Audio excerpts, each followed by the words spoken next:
check had my daughter's signature at the bottom, and clipped to it with a silver paperclip shaped like a heart, a sticky note that said, "Thanks for everything, Mom." $3,000. She sold my entire future for $3,000 and a heart-shaped paperclip. What Sophie didn't know, what she couldn't have known, was that her father had taught me to never trust a signature I hadn't watched someone write. And I had watched her sign something else entirely on video 6 months earlier. By the time I was done, she would stand in her own driveway watching strangers haul her furniture to the curb, while I sat in the Airstream her father and I rebuilt, preparing to open a business named after her felony. My husband, Ben, was not a wealthy man, but he was a precise one. For 31 years, he rebuilt classic cars and restored vintage motorcycles in a cramped garage behind our house while I handled the books, the clients, the scheduling, the parts inventory. I knew every supplier within 200 miles, could negotiate a bulk discount on chrome trim in my sleep, and had memorized the torque specifications for intake manifold bolts on 17 engine types. I could glance at a balance sheet and tell you within $5 where the discrepancy hid, and I'd once caught a parts manager padding invoices by 2% across 18 months just by the way he wrote his sevens. Ben used to say I had a forensic accountant's brain trapped in a mechanic's wife's body. None of that mattered to Sophie. She saw her father covered in grease and assumed poverty. She never saw the spreadsheets I kept, the accounts that grew slowly and steadily, the property we owned free and clear, the way her father would smile when a restoration sold for twice what the client expected. I still remember the day Ben taught me to pick a lock. It was 2003, and we'd bought a rusted-out 1968 Chevrolet Camaro from an estate sale. The owner had died and left the keys in a safety deposit box the bank wouldn't open for 6 weeks, and Ben wanted to start stripping the interior immediately. He handed me a tension wrench and a rake pick, showed me how to feel for the pins one by one, and said, "This isn't about breaking in, Diane. It's about understanding how things open when someone else wants them to stay closed." I popped that trunk in 12 minutes, and Ben kissed my forehead like I'd just rebuilt a carburetor blindfolded. I kept those tools in a little leather pouch in my sewing kit for 20 years, and I never once thought I'd use them on my own daughter's house. The call came on a Tuesday in late spring. Ben had collapsed in the garage while sanding a fender. By the time I got to the hospital, he was gone. Aneurysm. No warning. Just a man with grease under his fingernails and a half-finished 67 Mustang waiting for him, and a radio still playing classic rock in a workshop that suddenly felt like a tomb. I sat in the hospital hallway holding his wedding ring in my palm, still warm from his hand, and I couldn't cry yet. I just kept thinking about the torque sequence on that Mustang's intake manifold. 18 foot-pounds, then an additional 90 degrees. He'd never finish it now. Sophie arrived the next morning with her husband, Mark. Mark wore a blazer to a grieving widow's kitchen, a navy blue thing with gold buttons that made him look like a yacht salesman at a funeral. He kept checking his phone while I cried, and when Sophie said, "We're here to handle everything, Mom. Don't worry about a thing," Mark nodded like a man closing a business deal. They went through Ben's workshop while I sat in the living room staring at a coffee cup that had gone cold. I heard them moving things, opening cabinets, drawers sliding, the clink of metal tools being appraised. Mark's voice drifted through the wall. "This snap-on set alone is worth $3,000. When I finally walked out there, Sophie was holding a battered shoebox with a dismissive look on her face, the kind you give an old shoe you're about to toss in the Goodwill pile. "Just old receipts and junk, Mom." "I'll toss it." She dropped it into a trash bag already half full of things she decided had no value. Tax records from 1994, a year we nearly lost the house when a restoration client stiffed us on a $12,000 bill. A worn leather notebook with Ben's initials stamped in the corner. A photograph of Ben at his first restoration shop, a rented Quonset hut with a dirt floor, grinning like a man who had no business being that happy. I waited until they left for the hotel that night, telling me they'd be back in the morning to help with the paperwork. And then I pulled the shoebox out of the trash and carried it inside like it was made of glass. The notebook was at the bottom, beneath a stack of canceled checks and a 1997 calendar still marked with oil change appointments. The leather was dry and cracked, and the pages smelled faintly of motor oil and old coffee. Inside the front cover, in Ben's careful block printing, was our daughter's full legal name, her social security number, a list of dates going back 7 years, and dollar amounts that made my stomach drop like an elevator with a cut cable. 47,000, 22,000, 61,000, 89,000. Each entry had a corresponding code: S0421, M0815, W1123. At the bottom of the last page, underlined twice in red ink, "Call Wes Holloway before you sign anything. He's the only one who knows where the bodies are buried." And beneath that, a single sentence that changed everything: "Sophie has been taking money since 2017. I sat at the kitchen table and read the notebook 3 times, my finger tracing the entries. Ben had been documenting everything, not to punish Sophie, but to understand the scale of it. He discovered her theft during a routine audit he'd asked Wes to perform after noticing inventory parts were being paid for, but never arriving at the shop. Sophie had been skimming refunds, falsifying vendor payments, creating fake invoices for suppliers that didn't exist. She had set up 3 shell companies with names that sounded like legitimate auto parts distributors, and she'd been routing payments to accounts that eventually led back to a joint account held by her and Mark. Ben had found it all. He'd chosen not to tell me because he wanted to handle it quietly, to confront Sophie privately, to give her a chance to make restitution before the law got involved. He died with that hope still in his chest, and Sophie never knew he'd been watching. Before I continue this story, let me know where you're watching from in the comments below. Hit like and subscribe if you believe family doesn't get a free pass to steal from you just because they share your DNA. Now let me tell you how I unraveled everything. 3 days after the funeral, Mark sat me down at my own kitchen table with a leather portfolio and a Mont Blanc pen. His cologne filled the room like pesticide, something sharp and chemical that caught in the back of my throat. Sophie perched on the arm of the couch with moist eyes that never quite produced a tear, nodding whenever Mark made a point. They had rehearsed this. "Diane, we've been talking, and we really think it's time for you to simplify things," Mark said, spreading the documents across my table like a dealer laying out a poker hand. "You're grieving. Managing Ben's estate, the shop, all these assets, it's too much for anyone alone. Sophie and I want to help. We want to take care of you." Sophie's voice was soft, the same voice she'd used as a child when she wanted a later bedtime. "Move in with us, Mom. We have the guest house ready. It's got its own entrance and a little kitchenette. You'll have privacy. Sell this place, let us handle the finances, and you can just rest. You've earned it." The guest house, I would later learn, was a converted garage with thin walls and a shared ventilation system that carried every kitchen conversation through the ductwork. But I didn't know that yet. I just sat there and let Mark walk me through the documents, a power of attorney giving him authority over all my financial decisions. A quitclaim deed on my house, which Sophie added with a little pat on my hand and a whispered, "We'll make sure you always have a home with us." A merger document that would roll the restoration business, including its equipment, client list, and accounts, into an LLC managed by Mark. And a family care agreement that would give Sophie control over my medical decisions and living arrangements, just in case I became confused or incapacitated. All of it was packaged with neat little colored tabs marking where I needed to sign, and a notary block already filled in with a date 2 days in the future. I looked at Sophie's face. I saw her at 7 years old, holding a sparkler on the 4th of July, Ben lifting her onto his shoulders so she could see the fireworks over the fairgrounds. I saw her at 16, crying over a boy named Derek who'd broken up with her via text message, curled up on the same couch while I made her hot chocolate with the little marshmallows she loved. And then I saw the shoebox, the notebook, Ben's handwriting, so careful and precise, documenting years of theft. He had known his daughter was a thief. He had known, and he had still loved her, and he had died trying to save her from herself. I owed it to him to see this through. I let my shoulders slump. I let my voice go soft and slow, the voice of a woman overwhelmed by grief and paperwork. "I'm so tired," I said. "It's all just so much. Can I look at these tomorrow when my head is clearer? I just can't think right now." Mark's jaw tightened for a half second, a tiny muscle flicker that most people wouldn't notice, before his smile returned like a mask snapping back into place. "Of course, Diane, take your time. We're here for you."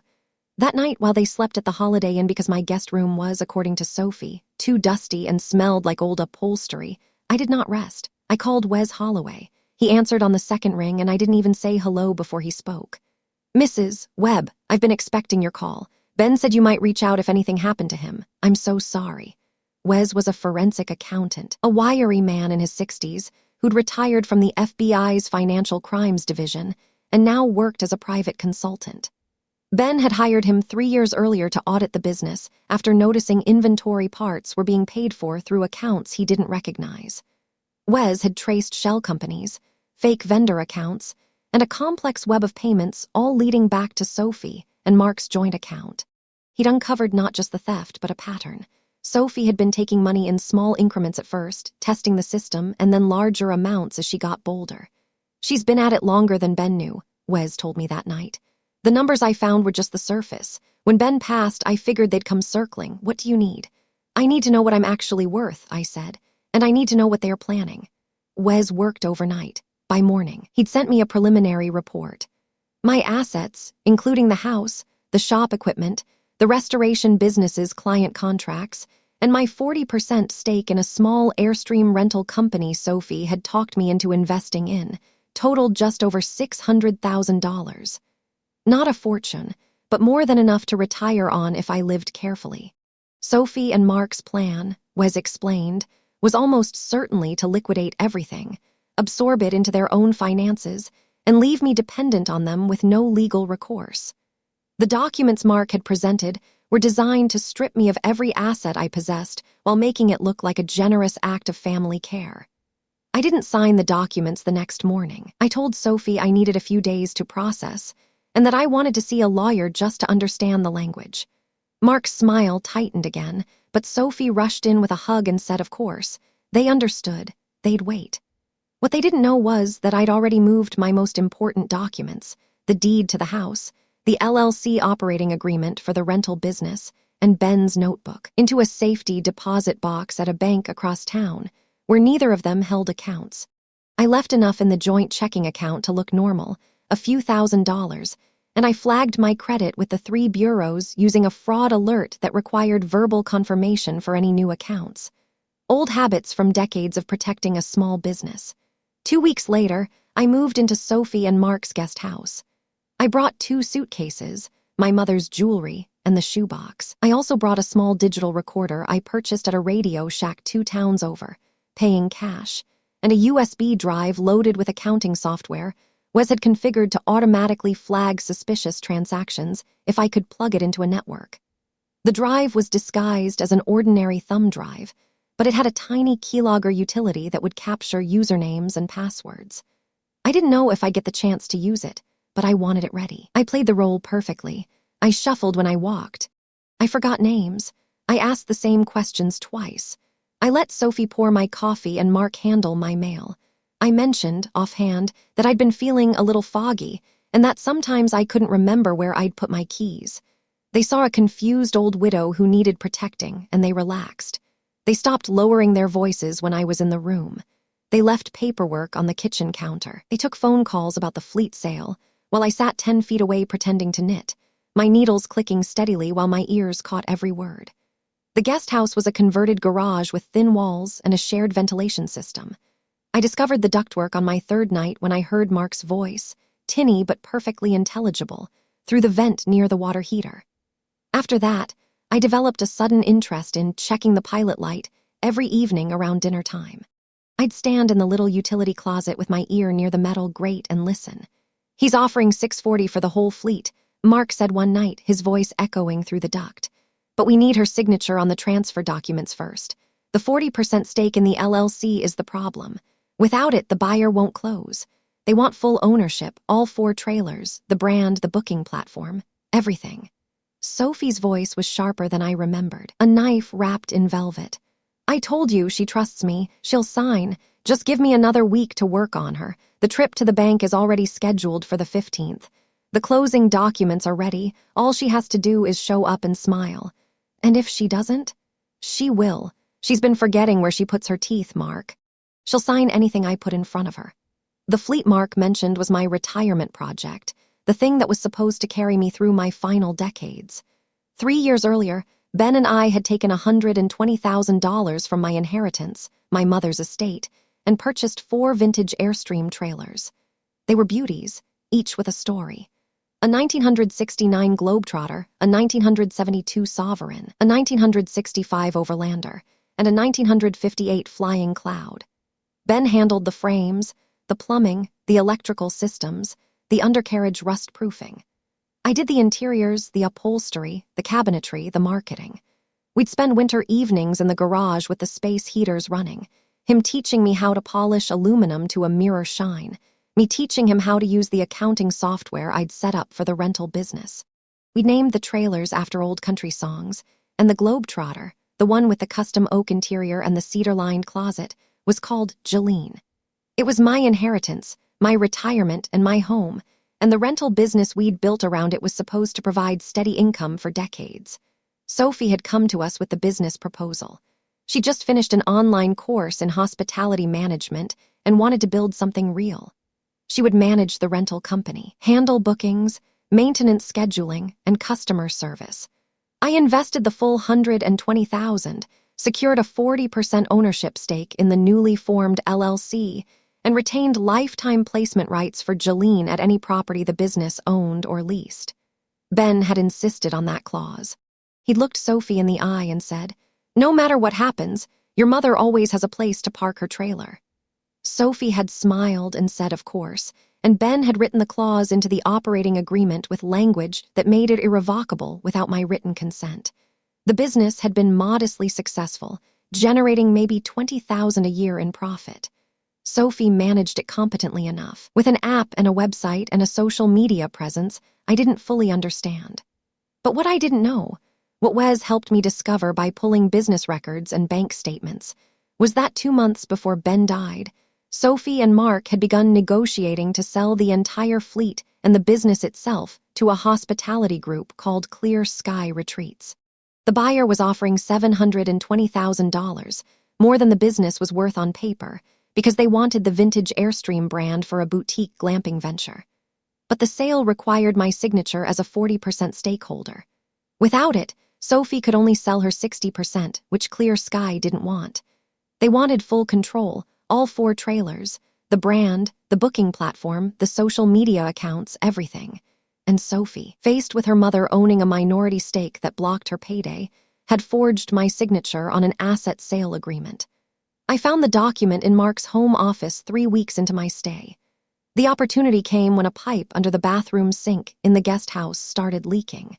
It was a simple compression fitting that had vibrated loose, the sort of thing Ben could have fixed in 90 seconds. I told Sophie I'd handle it myself to save them the plumber's fee. She looked surprised, and then relieved, as if she'd forgotten I'd spent 3 decades running a restoration shop and knew the difference between a basin wrench and a crescent wrench. I fixed the leak in under 10 minutes, tightening the fitting and replacing the worn washer, and I made sure Sophie saw me doing it. It was the first time I'd fixed something in their house, and it shifted something in her perception of me. She saw competence, not fragility, and for a moment I saw a flicker of unease cross her face. 2 evenings later, Sophie and Mark went to a dinner engagement with Mark's business partners. I knew about it because I'd heard Sophie complain about having to dress up and make nice with Mark's boring clients. The moment their taillights disappeared around the corner, I retrieved my little leather pouch from my sewing kit. Inside were the tension wrench and rake pick Ben had given me in 2003, still oiled and ready. I walked to the main house, let myself in with the spare key Sophie had given me, for emergencies, and knelt in front of Mark's office door. The lock was a standard pin-and tumbler, the kind you'd find on a residential interior door, and I had it open in under 90 seconds. My hands remembered the technique like it was yesterday. The gentle torque, the click of each pin setting, the smooth rotation of the plug. Ben had been right. It was about understanding how things open when someone else wants them to stay closed. Mark's office was obsessively organized, which made my job easier. The filing cabinet was labeled. The desk drawers were alphabetized. I found the asset sale agreement in a folder labeled Clear Sky Transaction, tucked behind a stack of invoices.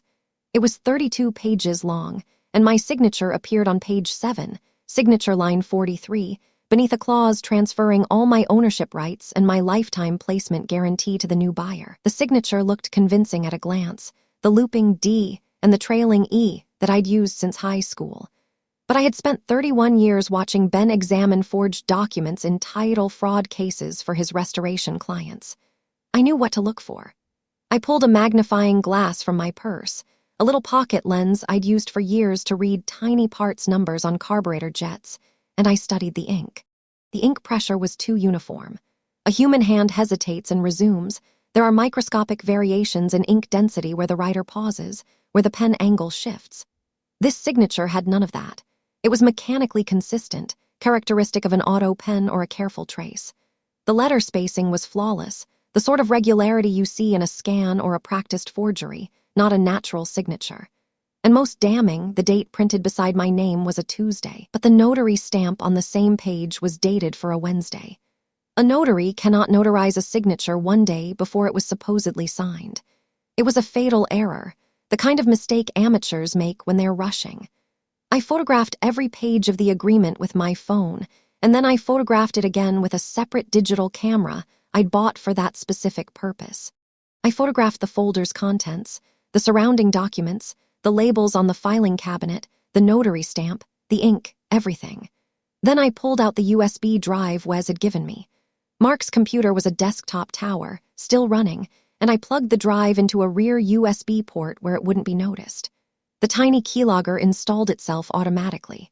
I waited 30 seconds until the drive's indicator light stopped blinking. Then I pulled it out and slipped it back into my purse. I relocked the office door, returned to the guest house, and sat in the dark for 15 minutes before I let myself cry. Because despite everything, despite the notebook and the theft and the forged signature and the shell companies, this was still my daughter. This was still the little girl I'd taught to ride a bike, the teenager I'd comforted after her first heartbreak, the young woman I'd watched walk down the aisle at her wedding. And she had sat across from me at the kitchen table, held my hand, and lied about taking care of me while planning to steal everything I owned. I called Wes the next morning and told him what I'd found. He was quiet for a long moment, then said, "This is enough for a criminal referral, but we need to be smart about it. I'm going to bring in someone who can help."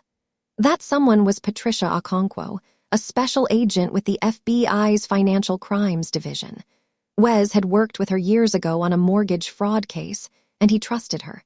Patricia was a quiet woman with reading glasses on a chain and an encyclopedic knowledge of wire fraud statutes. She met me at a coffee shop 2 towns away, a place where no one would recognize us, and I handed over the photographs and the USB drive. She studied the images for a long time, her reading glasses sliding down her nose.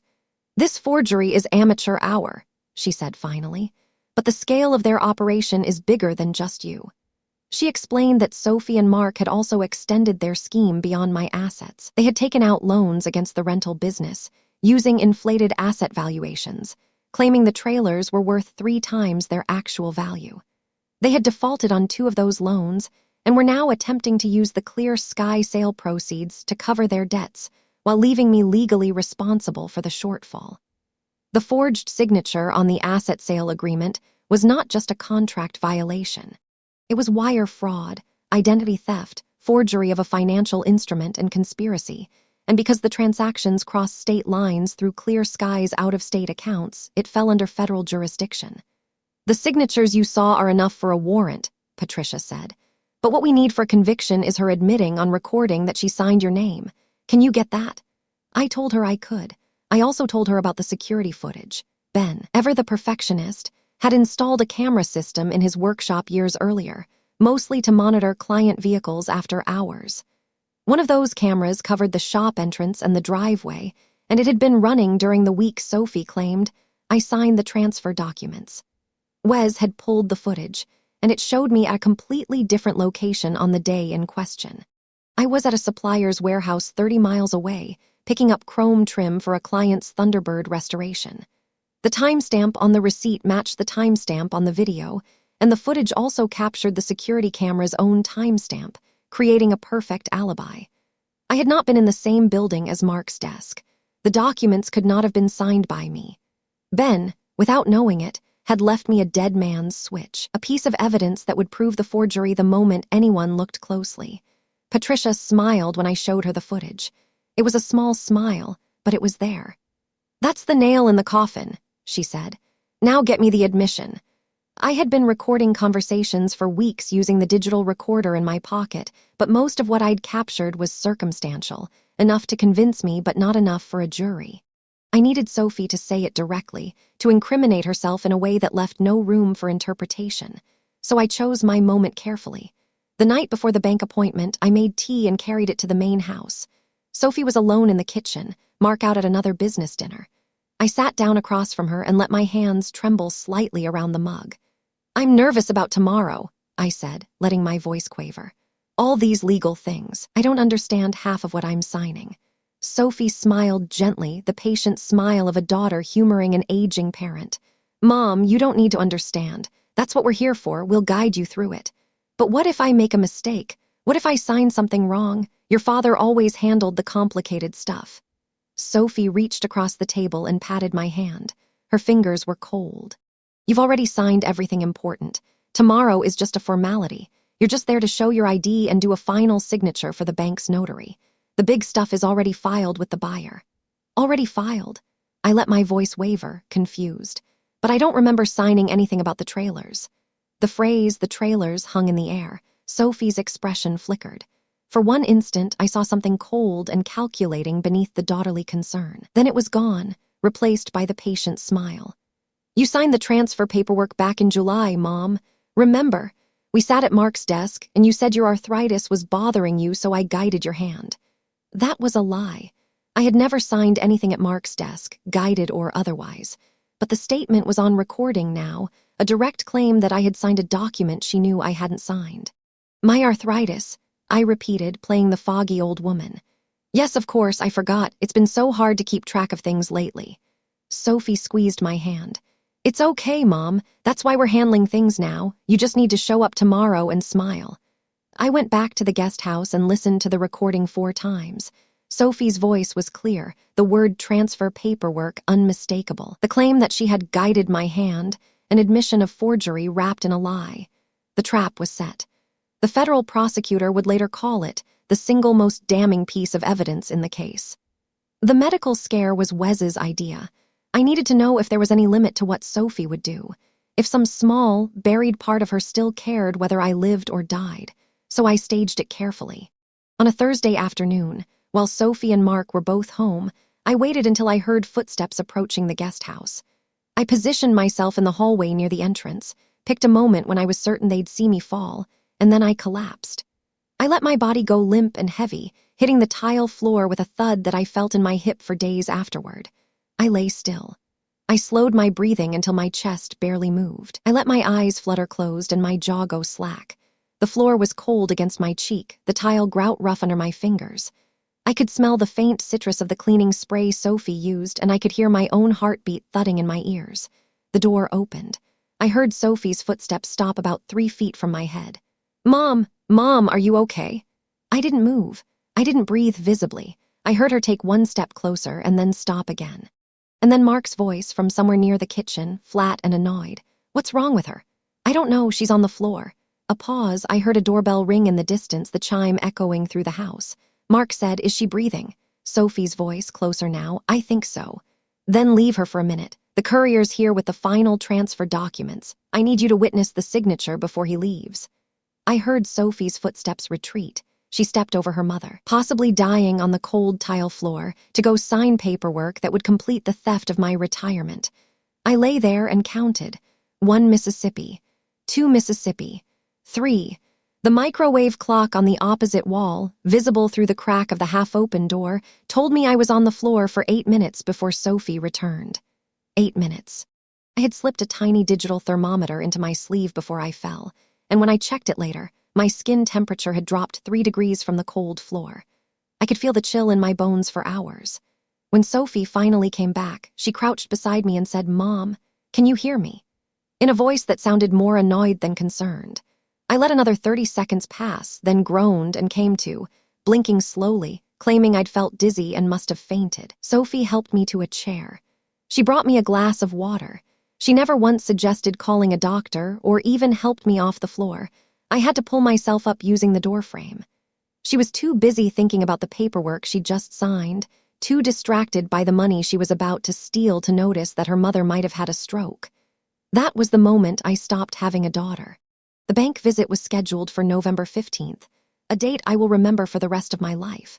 Sophie and Mark told me it was a routine appointment to consolidate my accounts and simplify my estate planning.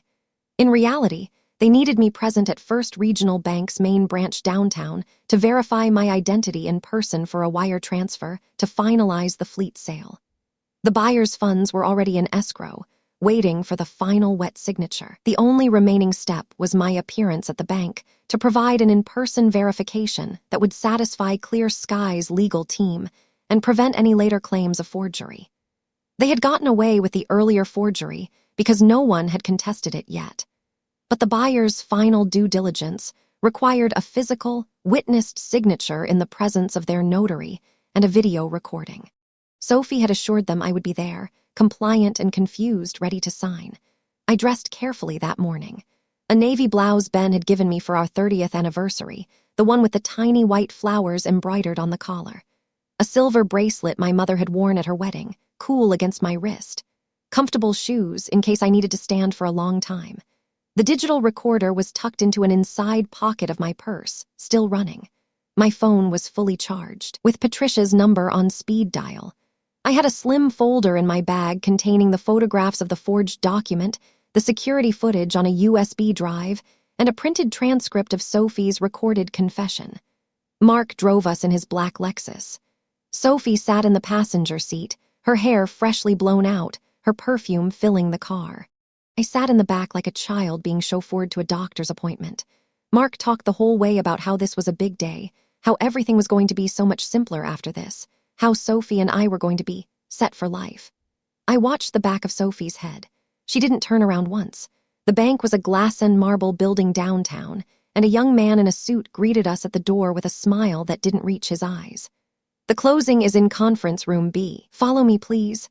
The conference room held a long mahogany table, 8 leather chairs, and a video camera on a tripod pointed at the head of the table. A notary public sat at one corner with her stamp and logbook, a severe woman with rimless glasses and a practiced, bored expression. The buyer's representative, a woman in a gray pantsuit with sharp cheekbones and an even sharper gaze, sat opposite. And beside the notary, Patricia Okonkwo sat in a plain business suit, holding a leather folio that contained, I knew, an arrest warrant and a federal seizure order for all assets connected to Sophie and Mark's LLC. She didn't look at me, but I felt her presence like a steadying hand on my shoulder. Mark pulled out a chair for me at the head of the table, directly facing the video camera.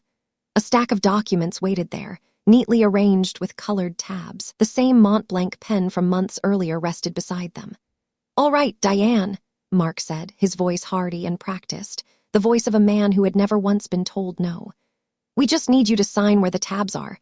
The notary will verify your identity, and then we can all go celebrate. There's a nice Italian place around the corner. Sophie says you love their gnocchi." The notary asked for my driver's license. I handed it over. She compared my face to the photograph, nodded once, and recorded the details in her logbook. Then she slid the first document toward me. I picked up the pen. It was heavy and cold in my hand, the weight of it familiar and foreign at the same time, and I set it down. "I have a question," I said, my voice suddenly clear and steady, the fog lifting in an instant. "Before I sign." Sophie's head snapped toward me. Mark's smile froze on his face like a photograph. "Mom, we can answer questions later. Let's just get through the paperwork. The notary has other appointments." "The paperwork says I'm verifying the signatures on the original asset sale agreement," I said, pulling the document close and reading from it directly, my finger tracing the words. "Specifically, it says that by signing here, I certify that the signature on the July transfer document is mine and was executed in my presence. But I never signed the original asset sale agreement, so verifying it would be perjury." The silence in the room was absolute and heavy. The buyer's representative straightened in her chair. The notary stopped writing. Sophie's face went pale, and Mark took a half step toward me before stopping. "Mom, what are you talking about?" Sophie's voice had gone flat and cold, the patient daughter mask gone. "Of course you signed it. We did it together at Mark's desk. You were there, you just don't remember." "No," I said, meeting her eyes for the first time in months without pretense. "We didn't, and I have proof." I reached into my purse and withdrew the slim folder. Inside were printed copies of the original forged document, with the ink analysis and the notary date discrepancy highlighted in yellow. I spread them on the table, and the buyer's representative leaned forward, her eyes narrowing. "The notary stamp on this document is dated August 14th, a Wednesday," I said, my voice as steady as I'd ever heard it. "The signature line beside my name is dated August 13th, a Tuesday. A notary cannot notarize a signature the day before it was supposedly signed. That alone makes this document legally void. But that's not even the best part." I pulled out the USB drive and set it on the table. On the day this document claims I was in Mark's office signing papers, I was actually at a supplier's warehouse 30 miles away, picking up chrome trim for a client's Thunderbird. I have a time-stamped receipt from the supplier, and I have security camera footage from my husband's workshop showing me leaving the house that morning and not returning until evening. My husband installed those cameras years ago, and they record continuously. The footage shows I was never at Mark's desk. This signature is a forgery. Sophie's mouth opened and closed. Mark's face had gone red, and he took another step toward me, but Patricia stood up from her chair with a single, fluid motion and said 3 words that froze him in place. "Federal agent, sit." 2 more agents entered from the hallway, having been waiting in an adjacent office, monitoring the room through a discreet camera Patricia had set up earlier that morning. One of them carried handcuffs. The other moved to block the door. I reached into my purse again and pulled out the digital recorder. I set it on the table beside the USB drive, pressed play, and Sophie's voice filled the room. "You signed the transfer paperwork back in July, Mom. Remember, we sat at Mark's desk and you said your arthritis was bothering you, so I guided your hand." Mark lunged for the recorder. One of the agents intercepted him smoothly, stepping between us and guiding Mark's hands behind his back with practiced efficiency. Sophie stared at me. Her face was white now, drained of color, and her mouth hung open like a fish gasping on a dock. "You recorded me," she whispered, her voice cracking. "I recorded a confession," I said, looking her straight in the eye, "to a crime you committed against your own mother. But I'm your daughter." Her voice broke on the word, and for just 1 second I saw the little girl with the sparkler, the teenager crying on the couch, and then it was gone. "Stepped over my body," I said, my voice quiet and final. "You are not my daughter." The agents arrested Sophie and Mark in the conference room as the buyer's representative watched with her arms crossed, fury tightening her jaw. The notary snapped her logbook shut and declared every document presented that day void and flagged in the state registry. Clear Sky Retreats terminated the sale immediately and filed a lawsuit against Sophie and Mark for attempted fraud, seeking damages for the time and legal fees they'd wasted on the transaction. The subsequent investigation, led by Patricia and her team, uncovered everything Wes had suspected and more.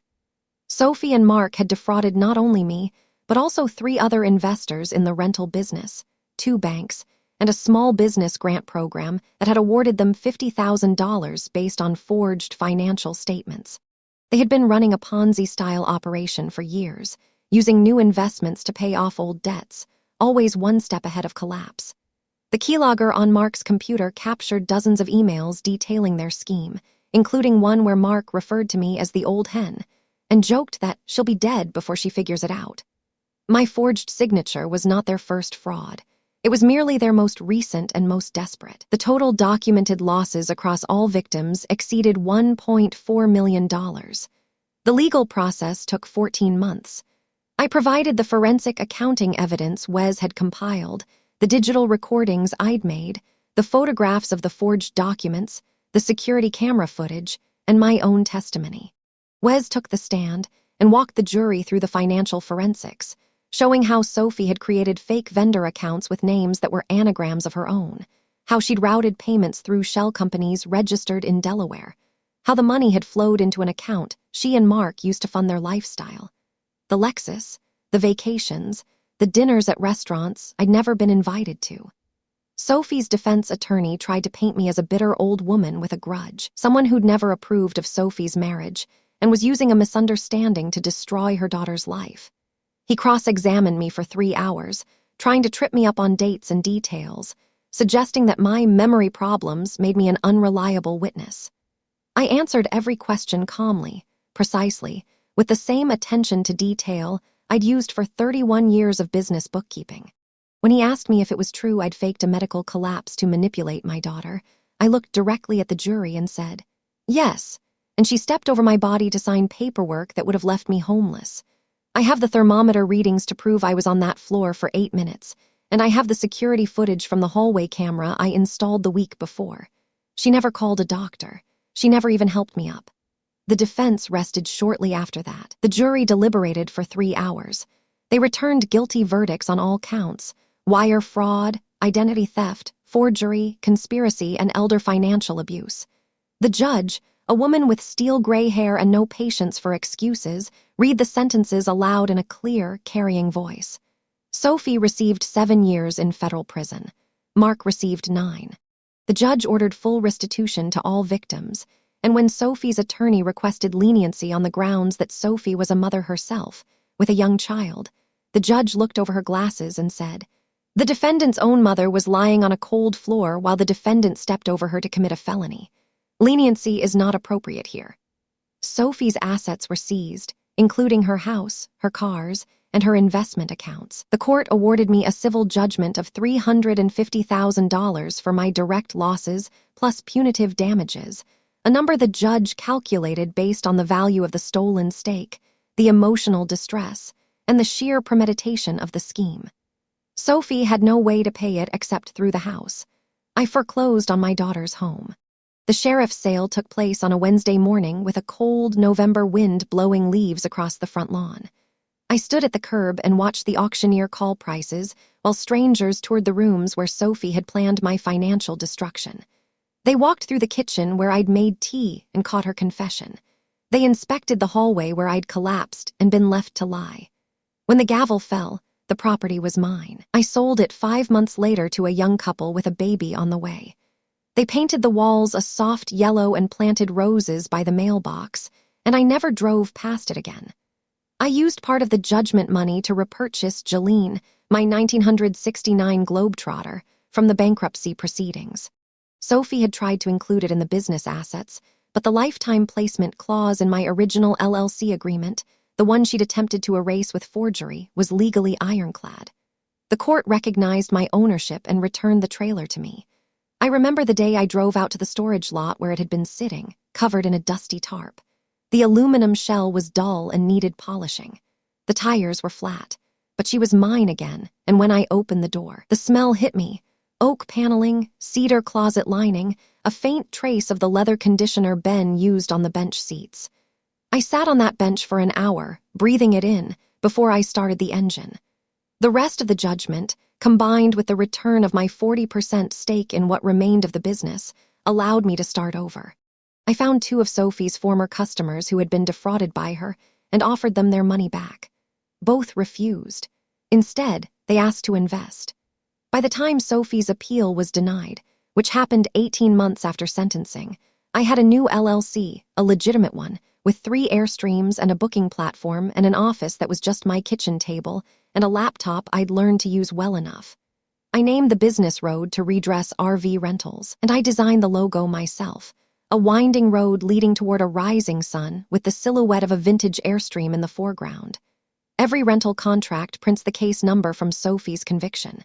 It's at the top of the page, right beneath the logo in 10-point type. United States v. Sophie Webb Martin, case no. 3, 24 CR 00187. I don't explain it to customers unless they ask. Most don't. But occasionally someone will notice, look up from the contract, and meet my eyes with a question they don't quite know how to phrase. I just tell them the trailers have a history, and every mile they put on them is a mile I got back. One woman, a retired teacher from Oregon, asked me directly, and I told her the truth. She signed the contract, drove off in the Sovereign, and left me a 5-star review that said, "Best revenge story I've ever heard," and the trailer was immaculate.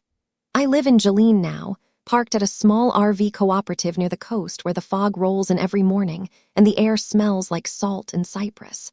I have a garden plot where I grow tomatoes and rosemary. I have a gray cat named Socket Wrench, who came to me as a stray and stayed because I fed her tuna.